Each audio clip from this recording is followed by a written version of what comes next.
Good evening and welcome to the English News Bulletin here on Rwanda Television. We believe you had a good day. We'll begin with the top stories of the day.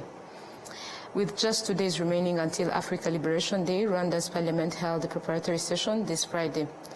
The BK Group PLC has announced a profit of over 25 billion Rwandan francs in the first quarter of 2025.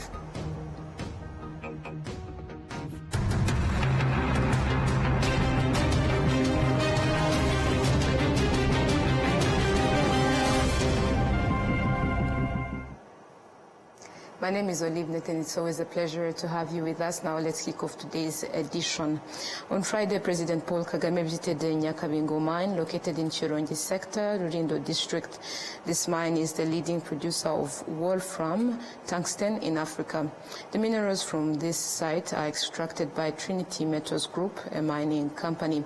So far, over 1,800 people have secured jobs through mining activities and value addition processes for minerals extracted from the Nyakabingo mine. Moving ahead to other matters, with just 2 days remaining until Africa Liberation Day, Rwanda's parliament held a preparatory session this Friday where lawmakers emphasized that genuine liberation just begin with transformative investment in education. We have the report. During discussions among members of Rwanda's parliament, the focus was on examining the role of African legislators in advancing Pan-Africanism. Honorable Alodi Radukunda, Rwanda's representative to the East African Legislative Assembly, highlighted that significant challenges still remain, particularly for the youth, who often lack access to education opportunities across Africa. How can a student register themselves in a school within this district without any support or resources and still attend classes without facing major problems? It's a question worth asking. I also wonder about the implementation of the draft law on the liberalization of airspace, which was approved by the Council of Ministers. Its goal was to reduce the cost of air transport and make trade more accessible. But is it truly being implemented? We keep hearing about emerging technologies like artificial intelligence. AI requires the processing of massive amounts of data, and that demands serious infrastructure, energy and resources. In Rwanda, we've made some progress, but the reality is that building this kind of infrastructure requires significant funding and investment. So instead of Rwanda tackling this challenge alone, why can't we approach it as the East African community? Why not collectively invest in and own data centers distributed across different member states? That way, we share the resources, the data and the benefits. Ambassador Vincent Karega, the special envoy for the Great Lakes region, stated that Africa has not yet fully grasped the value of unity. He believes that Pan-Africanism should be given greater strength and emphasis. Even as we speak of Africa's liberation, we must recognize that Africa often celebrates simply having access to gas, petroleum, or mineral resources. Yet in only a few places are we truly celebrating the fact that these resources are being processed all the way to the final product. This shows that while African Union is making efforts, they are not being pursued with full force. What is even more concerning is the state of governance when ethnic discrimination still exists in many areas, while other parts of the world are focusing on advancements like artificial intelligence. This is why the agenda for the Pan-African movement must be reinforced and strengthened. Honorable Tito Rutaremara, chairperson of Rwanda's Elderly Advisory Forum, also stated that shedding the legacy of colonial influence should begin with the kind of education that parents give to their children. Those who do not understand, it's us. And the reason it is us, it is because we are brought up and are still being brought up with the mindset that prioritizes how foreigners do things. It is ironic how a parent can beat their child for not speaking English properly, yet the same child does not know Nyarwanda very well. You will find some of our brightest children enrolled in Cambridge programs, and if a parent can afford that, why not hire a skilled teacher to educate their children using a curriculum designed by our own Northern education system? Being so wouldn't prevent those children from going to the US or any other country later.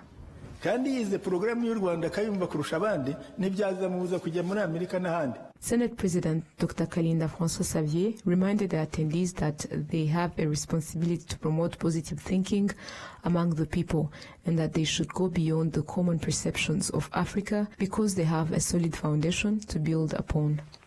Muri rusange abanyafurika ntabwo turareka kwireba mu ndorerwamo z'imipaka.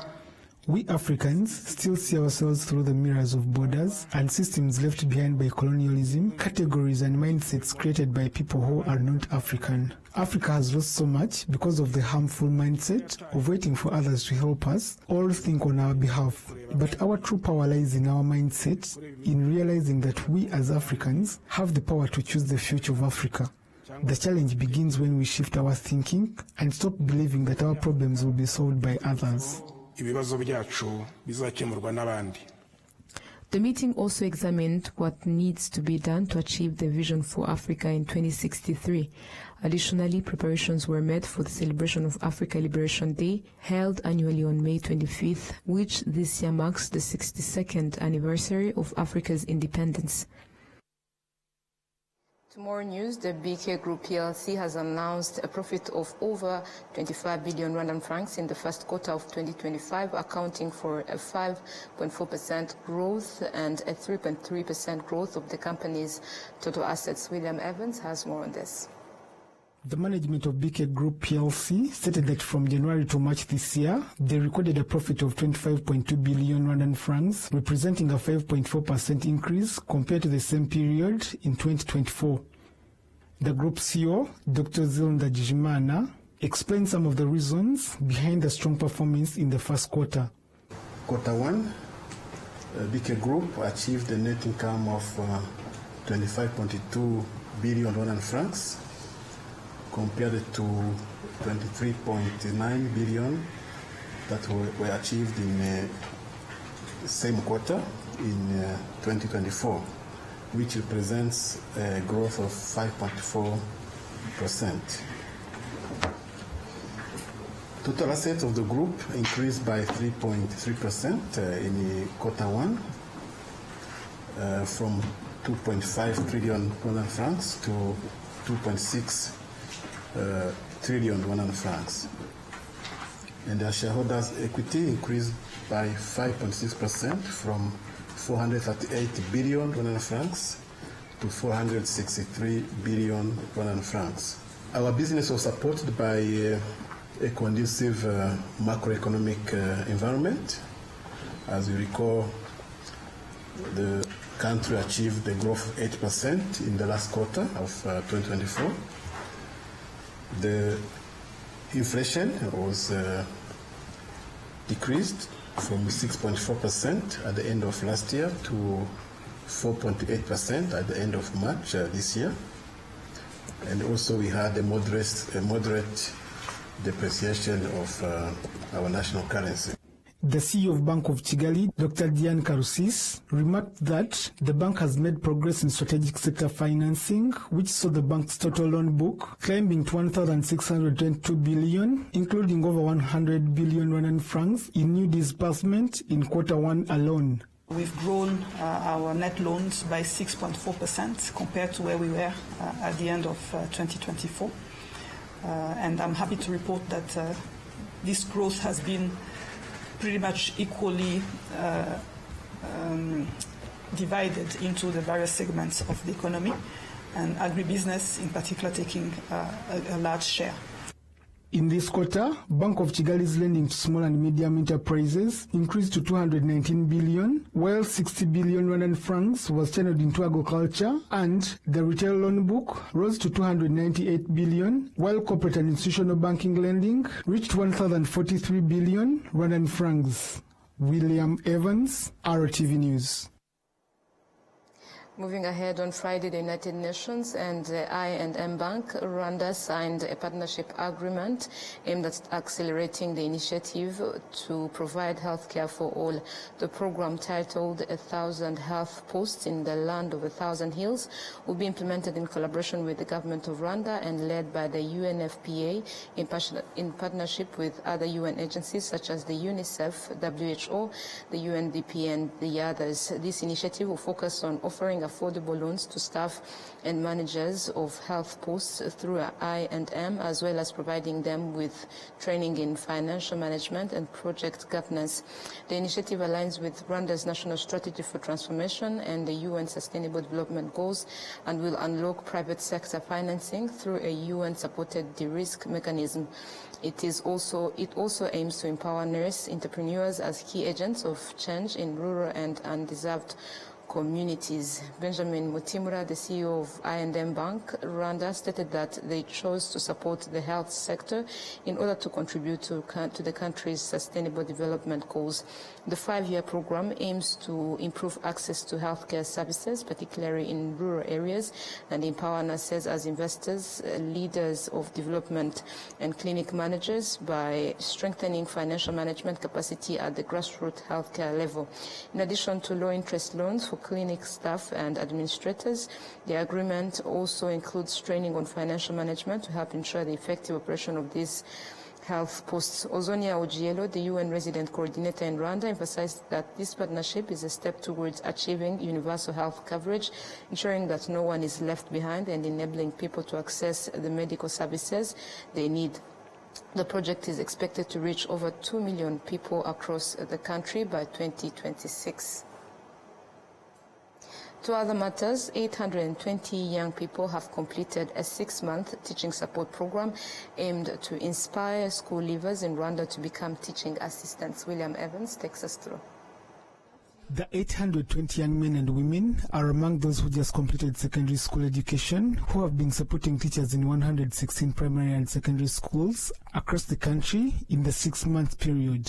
These say they're proud for having made their contribution to Rwanda's education sector. I can teach, I can help a person understand. I've been teaching English during these 6 months, so I learn that now I can help him or her to read, to write, to listen, and to speak well, all due to IEE. I'm proud of having kids who can call me their teacher in the future. Yes. Like meeting them outside, out of school, and they come embracing me, happy that I've taught them and helped them, is really something that I'm very proud of. Back before a TAP project, I never envisioned myself like preparing lesson plans, standing in front of class, guiding students while they're learning, but with every passing day, I become confident. I learn to adapt, to be flexible, and to find joy in learning and teaching. At the MasterCard Foundation, we believe that every child should have the opportunity to learn and prosper. And one of the ways that we do this is through the Leaders in Teaching initiative. The Leaders in Teaching initiative is one that we've been on a journey on with IEE Rwanda and some partners that are also in this room to improve the quality of teaching in Rwanda. And this program has actually scaled beyond Rwanda because of the success here in this country. At the MasterCard Foundation, we believe in supporting teachers throughout their careers, through how they are recruited, how they are trained, how they are led through school leadership, and also how they are motivated and retained in the profession. The country director of Inspire, Educate and Empower Rwanda, Emmanuel Mulenzi, explained that the program aims to build love for teaching among young people while allowing them to contribute meaningfully to national development. And today marks a day when they get to finalize their 6-year month internship, where they get to support teachers and in classes as teaching assistants. throughout the 6-month period, they've been engaged in a variety of activities, supporting in-classroom teaching and learning, designing of materials, but also having talks, career guidance talks to their young brothers and sisters. It's a very good model because we pick bright young scholars, and so they get to support their young ones, and they serve as role models because they performed very well at the national exam level, so which we feel is a good motivation for others as well to appreciate and say, oh yeah, so if my colleague did it, I can do it. So, and on top of that, they not only did that at school level, but there were also community engagement activities that they were involved in. They mobilized small funds, they supported the vulnerable children, they supported in campaigns to bring back children who had dropped out of school. According to the 11th Rwanda Governance Scorecard, the pillar for social welfare, which includes education, scored 75.21%, with education remaining in the yellow category, indicating the need for further improvement. The Minister of State in the Ministry of Education applauded the initiative, saying it is vital in raising the quality of education.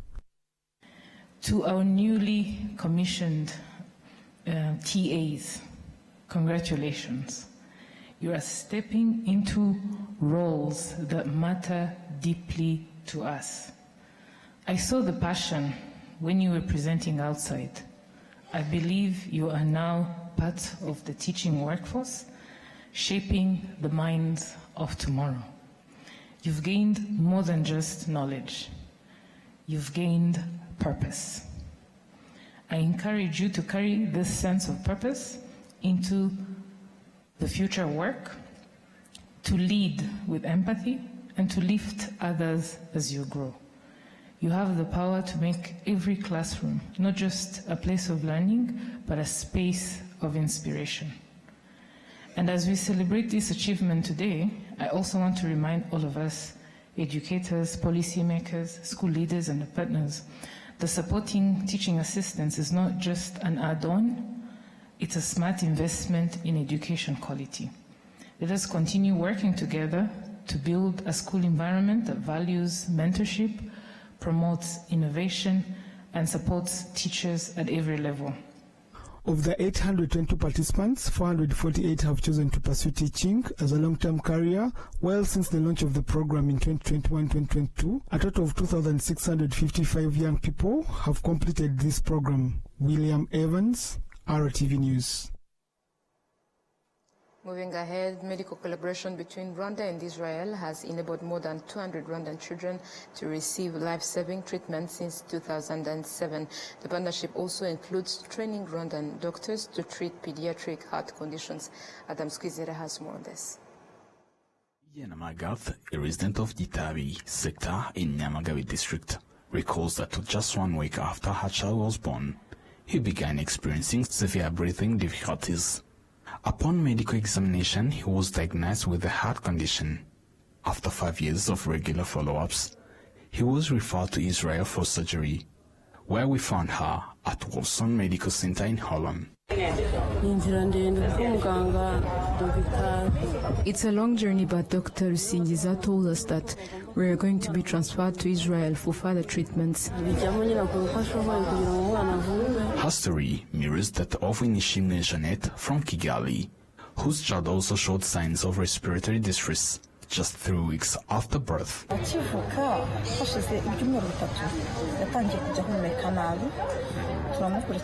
After 3 weeks, he began experiencing respiratory difficulties. 4 months later, we learned that he had developed a heart condition. We consulted a doctor who then collaborated with other specialists at King Faisal Hospital. After 2 months of follow-up, we were informed that he would receive treatment here in Israel. Since 2007, Rwanda has partnered with Israel in health sector through the Save a Child's Heart initiative. Besides providing treatment to children with heart conditions, the program also works closely with Rwanda's Ministry of Health to train local doctors in pediatric cardiac care. Alice Momoreze, a Rwandan doctor currently undergoing training in Israel, says this opportunity marks a major step forward for Rwanda's health system. kuri njyewe ni amahirwe akomeye kubera yuko ubumenyi n'ubushobozi bwanjye buri kwiyongera. This will be an opportunity for those we treat, and I will also support my colleagues in gaining advanced knowledge so that in the future there will be no need for others to return here for similar treatment.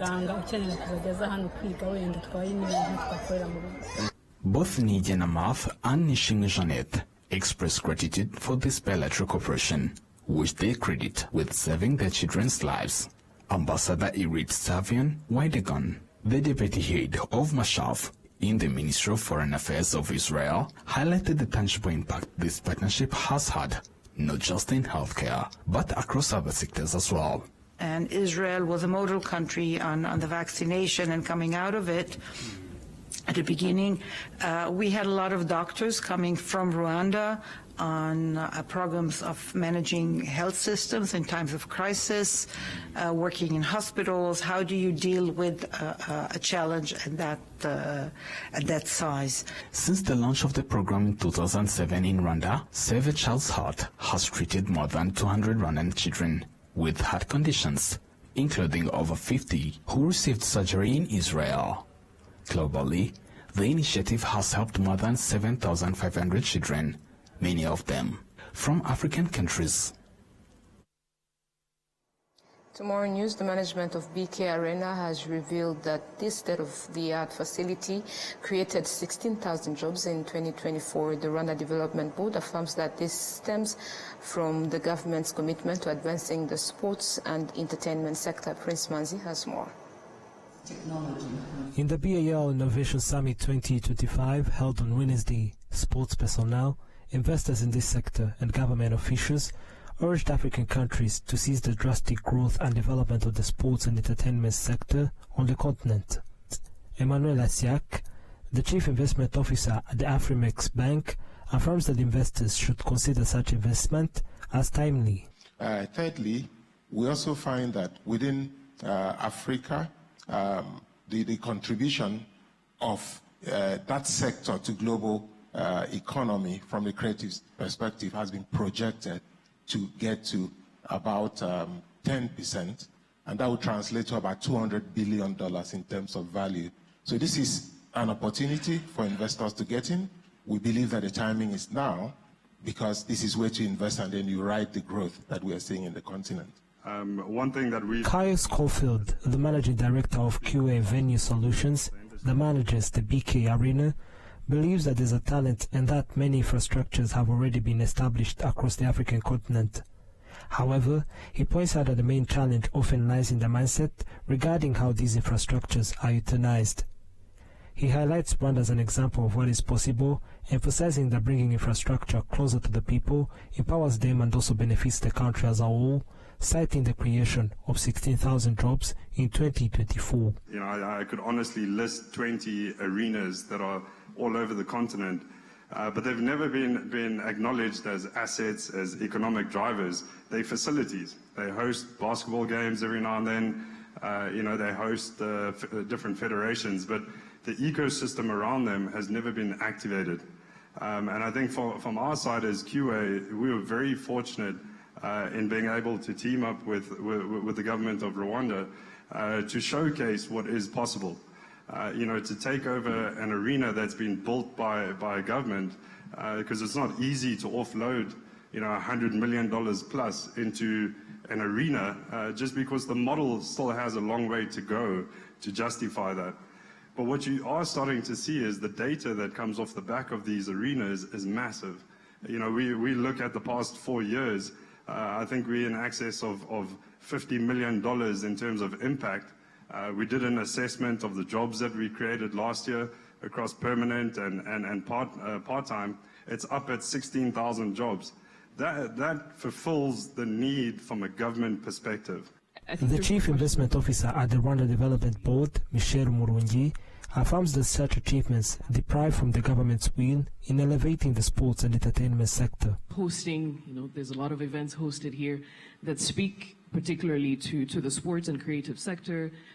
For instance, BAL, hosting the Basketball Africa League. You have Tour du Rwanda, you have Kigali Fashion Week. I think there's a number of events really that here send a message of capacity, of ambition, but also readiness, right? And this is, as the government, a stance that we're taking in saying, look, these are not, the sports and creative sector are not just cultural assets. That speaks to the safety of the capital from the investor's perspective. The BK Arena was officially inaugurated by President Kagame in 2019. It hosts over 70 events each year, including international competitions such as the Basketball African League and Move Africa, among others. Prince Manzi, RwandaTV News.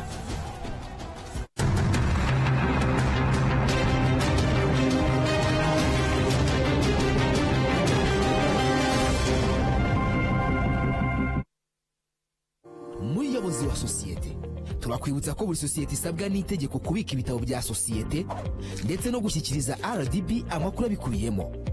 Ibyo bitabo birimo igitabo cy'abanyamigabane, icy'abagenewe inyungu ku migabane, inyandiko y'amakuru ya sosiyete, ibaruramari ngarukamwaka n'izindi. Gutanga amakuru y'ugenewe inyungu ku migabane wanyura kuri bo.rdb.rw, naho gutanga izindi nyandiko ukanyura kuri org.rdb.rw. Nyiri muto arababwiraga data bati ntabwo wagira umukamo mwinshi utunze inka imwe, ariko nigeze acika intege. Mama akinjira mu bucuruzi hari abamubwiraga bati ntabwo watera imbere udakorera mu iduka rigezweho, ariko ntibyamusubije inyuma, yakoranaga umwete. Njya muri kaminuza hari abanshidikanyagaho bavuga ko nashobora kaminuza naturuka mu muryango wifashije, ariko byarangiye nanditse amateka mashya. Igihe cyo gutera ishema umuryango wanjye kigeze, bamwe bakomeje kumbwira bati ntabwo watera umuryango wawe ibyishimo n'ishema, ariko narabishoboye. Hari abakekaga ko nasigira umurage ukomeye abankomokaho, ariko ubu mfite uruganda rutunganya amata. Banki ya Kigali yabaye umufatanyabikorwa wanjye mu rugendo rwose, inzozi zanjye ziba impamo. Bigereho.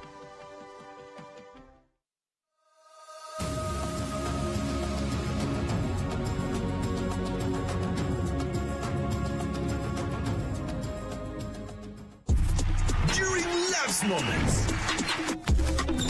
Laying hooks.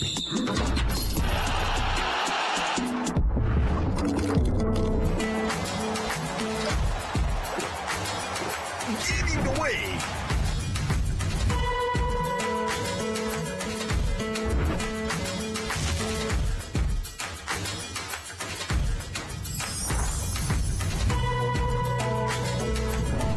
Making moves.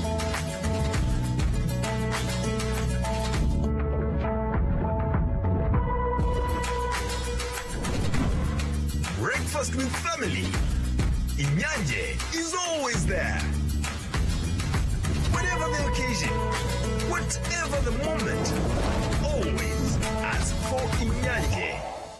Ikigo cy'igihugu cy'ubushakashatsi n'iterambere mu byerekeye inganda NIRDA kiramenyesha abikorera bari mu ruhererekane nyongeragaciro ku ngurube, inkoko n'ibiryo by'amatungo ndetse no gutunganya ibikomoka ku mabuye, ibumba n'imigano ko hashyizweho gahunda yo kubafasha kubona imashini n'ibikoresho by'ikoranabuhanga machines and equipment, bikazakorwa bahabwa nkunganire ku nguzanyo bazahabwa n'ibigo by'imari byasinyanye amasezerano y'imikoranire na NIRDA ari byo Equity Bank, I&M Bank. Iyo nkunganire ingana na 30% cyangwa 40% ku mishinga y'abagore, abafite ubumuga, urubyiruko n'abatangiza startup businesses. Urugero, uwikorera uzemererwa inguzanyo na banki yavuzwe haruguru ingana na miliyoni 100 yo kugura imashini cyangwa ibikoresho by'ikoranabuhanga, NIRDA imutangira inkunga ya miliyoni 30 z'amafaranga y'u Rwanda ahwanye na 30% y'inguzanyo yemerewe na banki, cyangwa miliyoni 40 z'amafaranga y'u Rwanda ahwanye na 40% y'inguzanyo yemerewe na banki, akazishyura asigaye habariwemo n'inyungu za banki. Uwikorera wifuza guhabwa nkunganire asabwa kwegera banki akorana nayo muzavuzwe haruguru kugira ngo amenyeshwe ibisabwa. Ibi byose birakorwa mu rwego rwo kongera ubwinshi n'ubwiza bw'ibikorerwa imbere mu gihugu.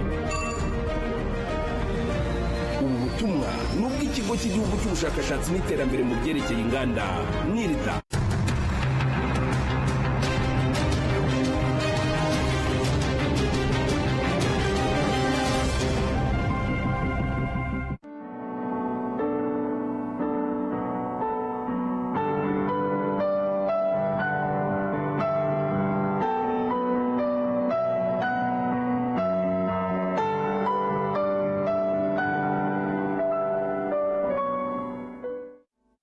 Now to matters related to commemoration. The city of Kigali marked the 31st commemoration of the 1994 genocide against the Tutsi with a special remembrance for former employees and leaders of the then Kigali prefecture and its former communes. Genocide researcher Tom Dahiro, who delivered a keynote address, emphasized the importance of remembrance and traced the ideological roots of the genocide against the Tutsi. A representative of the families of those remembered thanked the government of Rwanda for the continued support provided to survivors and families of victims of the genocide against the Tutsi, also highlighting the long path of resilience and rebuilding, while Muhongaire Christine, the Vice President of Genocide Survivors Association, Ibuka, called on Rwandans to draw inspiration from the strength and dignity of those who were killed for their identity. The Mayor of Kigali, Samuel Dusengiyumva, reflected on the failed leadership that enabled the genocide against the Tutsi, urging today's leaders to ensure that such tragic history is never repeated. The Deputy Speaker of Parliament, Sheikh Musa Fazil Harerimana, strongly condemned genocide denial and revisionism, urging Rwandans to actively reject and stand against such narratives. The commemoration honored 50 staff members who worked for the Kigali prefecture and its former administrative units, all of whom were killed during the 1994 genocide against the Tutsi. To more news, employees of the National Council for Science and Technology visited the Murambi Genocide Memorial in Nyamagabe district, living with a renewed commitment to prioritize national unity above all else. The NSST staff were first guided through various sections of the Murambi Genocide Memorial, which stressed Rwanda's history from the pre-colonial era through to the 1994 genocide against the Tutsi. Their tour ended at the mass graves where the victims of the Murambi massacre are laid to rest. Inside the memorial building, the staff also held a remembrance ceremony to honor the victims of the genocide against the Tutsi, and Dr. Eugene Mutimura, the executive secretary of the NSST, emphasized that as intellectuals, their visit to the Murambi Genocide Memorial was a powerful reminder that unity among Rwandans must come before scientific or technological advancement. Particularly on the 23rd May 2025, in an important event on remembrance of the Tutsi, of those who were killed in 1994, the Tutsi killings in 1994. The genocide against the Tutsi is an important part of our history. We come here to remember. We come here to ensure that we conserve the history of our nation. It's important because those who thought were educated, were literate, are the ones actually who participated in genocide against the Tutsi. And therefore, it is important that we come here with our staff, our partners, in order to support the national development based on unity and reconciliation. The Murambi Genocide Memorial is the final resting place of more than 50,000 Tutsi who were killed there. The site had become a refuge for many Tutsi during the genocide, but only about 34 are believed to have survived.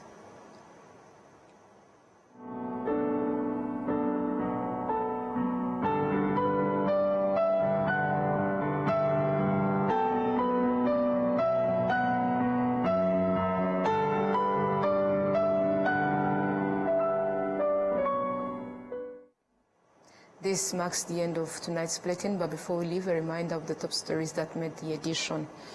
With just 2 days remaining until Africa Liberation Day, Rwanda's parliament held a preparatory session this Friday. The BK Group PLC has announced a profit of over 25 billion Rwandan francs in the first quarter of 2025.